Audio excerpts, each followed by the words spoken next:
Find your performance style. Not every musician needs to dance like Mick Jagger or have choreography like Lady Gaga or come down on a wire like Pink. Not every performer needs to set their guitar on fire like Jimi Hendrix. Find a performance style that works for you. There is the freedom to kind of do whatever you want within moral ground. I think this will depend a lot on your personality, and it will also depend on the type of music you play. And you can also use multiple styles of performance across one performance.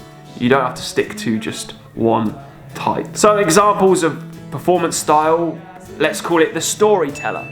This might be somebody with a, I don't know, acoustic guitar or a piano who is more of a sit down, chilled out, I'm gonna play you some songs I wrote and I'm gonna tell you the stories behind them.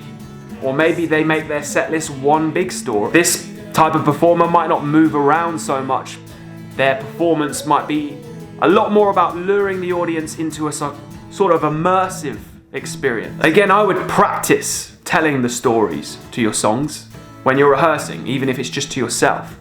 Get used to what you're going to say so you don't just trip up and stumble. Also, learn about telling good stories. All good stories should have some kind of impactful and engaging start, a middle that usually involves some kind of conflict, and then an end that either relates back to the start or resolves that conflict, or even just makes that conflict worse. The high energy performer. This probably includes me.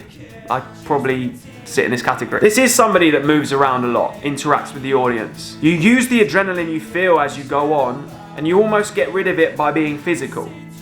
That's kind of how I've always operated. The human body can only produce so much adrenaline in one set of time. So if you do this, you will eventually run out, and those adrenaline and that nerves will dissipate. Again, this is a personality type, and you're probably not going to do this if you're playing, I don't know, light, smooth jazz. Or maybe you are, I don't know. Another example might be what we'll call the minimalist. Perhaps this is somebody that stands completely still, but perhaps commands the audience through like a musical intensity. Maybe this is the person that does close their eyes and really sing into the mic. Some of the greatest performances of all time are just the person singing and nothing else happening. No lights, no fancy pyrotechnics, just the music piercing through the bodies in the room.